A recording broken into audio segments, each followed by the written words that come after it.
income areas in places around our country, and the schools are shit. Why do you think, though? Why do you think? Why do you think? Do you really want to go there? It's not going to be good if you really want to go there. I assume it's about money and funding. Do you know out of the top 25 crime cities in America, how many of them are ran by a Democratic mayor? 21 of them. Sometimes it's 17, sometimes it's 21. Why do you think? So what are you saying? That they're high crime because they're run by a Democratic? Of course it is. Do you know since DC?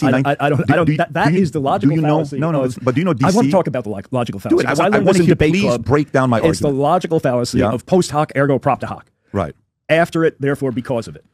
That okay. Because something happens after something happened doesn't mean that it caused it. Ben, can you pull up what are the top 5 cities in America in crime? Pull up what are the top 5 cities in Arkansas. Can you do me a favor? Keep that page, and can you ask the same question? Who are the mayors of each city? I don't know this because we're just spitballing right now. I don't know the answer. I may 5 of them may be Republican, and I may look like a fool right now. So do me a favor about it. Take each one of them, copy paste Paul Young in Memphis, Tennessee, and just put mayor next to it. Yeah, is that him? Can you go and see where he's at politically? Democratic Party, top right. Okay, let's go to the next one. Tashara Jones, mayor. Let's do the same thing. And again, I don't know. She's probably a Republican. Nope, she's a Democrat. Okay, let's go to the next one. I want to know what your point is. Let's assume they're all Democratic. I mean, we know that most cities... It's called horrible policies. What's this one? Is this one a Republican? Unaffiliated. Unaffiliated. Can you go click on the guy's profile? Let's go a little bit deeper. If you can go on his Wikipedia, zoom in. So Detroit, Michigan. Go a little bit lower, Rob. Can you? Okay, there it is. Political party, Democrat. He just changed last year after Trump. But I want to know what your point is. Let's go to the next one. I'll make my point. Let's go to Brandon Scott, Baltimore, Maryland. Democrat. Another Democrat. Let's go to the 5th one. What an interesting exercise this was. I wasn't even expecting to do this. Boom. 545. 545. So why do you think that is, though? By the way, D.C., when you think about the biggest income disparity in America, you know what city is the biggest income disparity with the most people making over $200,000 and the most people making less than $20,000? It's D.C. Can you look up when is the first time D.C. had a mayor? When is the first time D.C. had a mayor? Let's look at this. I'm happy to look at it, but I'm concerned that you're making the logical fallacy. But let's look at this. When's the first time D.C. first ever elected mayor of D.C., Rob? Can you type in first ever elected mayor of D.C.? First ever elected mayor of D.C. I think it's like 70s. 73. Walter Washington. Okay, can you go on ChatGPT and ask, since 1973, how many Republican mayors has D.C. had?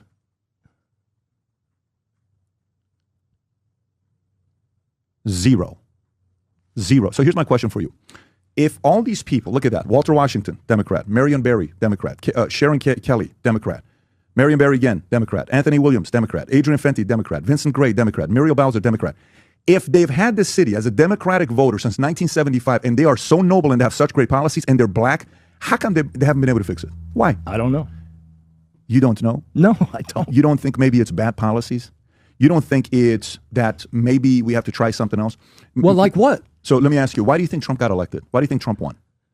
I think he won because the bottom 50% of the population is getting screwed by both parties. Both parties? Both parties. Really? Yes, I do, because of the way that our economy is structured, which means that virtually all the money goes to the top and virtually none of the money goes to the people on the bottom. Why, though?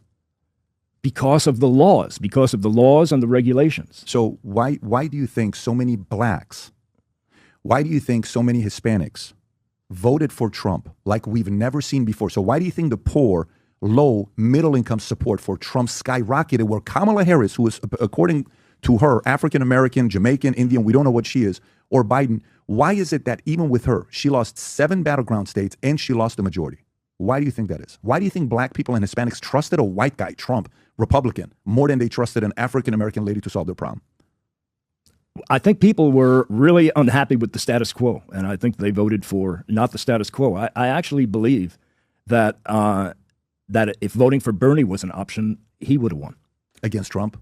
Yeah, because they're both against the status quo. They're both against, well, I mean, they both say they're against corporations controlling the country. I mean, I personally believe that it's in words only in terms of Trump, but I think in terms of Bernie, I think he genuinely would would work on reducing corporate influence.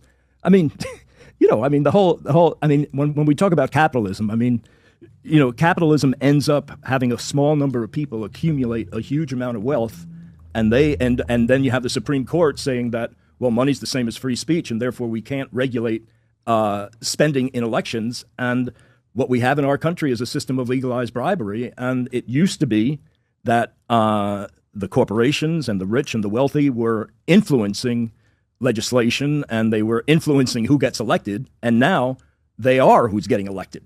And I would rather see a representation of what the country actually is. I mean, the country is not just 100,000 really, 100,000? Yeah, or I don't know, 10,000 really, really wealthy people. The country represents a very broad swath. And a representative democracy, that's what there ought to be running the country. But we have elections that are financed by millionaires, billionaires, and we end up with a government that favors that class of people. Does that include Bernie? Does that include Bernie? Was Bernie funded by rich people? No. No, he wasn't. Do you remember that exchange when Hexet asked him a question? I don't know who it was, Rob, when he says, I don't know who it was. Somebody asked him and said, I'm sorry, your campaign, 45% of your campaign was from Big Pharma. I don't know if you remember that one. Do you remember that one when he was...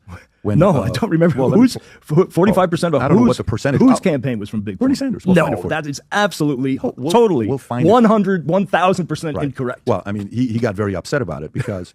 But even with him, here's a socialist that's worth $10 million. He's a pretty rich guy. He used to say millionaires and billionaires. Now he no longer says millionaires and billionaires. Why did he drop millionaires? What? Ben. Because he wrote a book and he got $1 million or Ben, whatever. You can. I was helping on Bernie's campaign, okay. And I think he got screwed, by the way. Just so you know, by Hillary Clinton. He did. That's me. Yeah. Absolutely, and I like Bernie. I do too. Yeah. And I just don't think he's good for the economy. I really like Bernie. I think he's a good guy. I just don't think he's good for the economy. I think he would be good for an economy that works for all Americans instead of just the upper crust like you and me. I think in 2000, when you were selling your company, you wouldn't have voted for Bernie. Absolutely, I would have voted for Bernie. I totally would have voted for Bernie. I voted for Bernie when he was mayor, when he first ran for mayor of Burlington. If capital gains went to 80% and you sold your company, you're okay with that? Yes, I am okay with that because I do not believe that we should have a country where, 0.1% of the population owns 90% of the wealth? You're part of the 0.1%, and you don't want to give up your wealth. You're still keeping it. Here's your friend Bernie. Rob, can you play this clip? Watch this clip. To make America healthier than other countries in the world right now. Will you guarantee do what every other major country does? That's a simple question. And by the way, Bernie, the problem of corruption is not just in the federal agencies, it's in Congress too. Almost all the members of this panel are accepting, including yourself, are accepting millions of dollars from the pharmaceutical industry. Protecting their interests. Oh, I thought that would... No. I ran for president like you.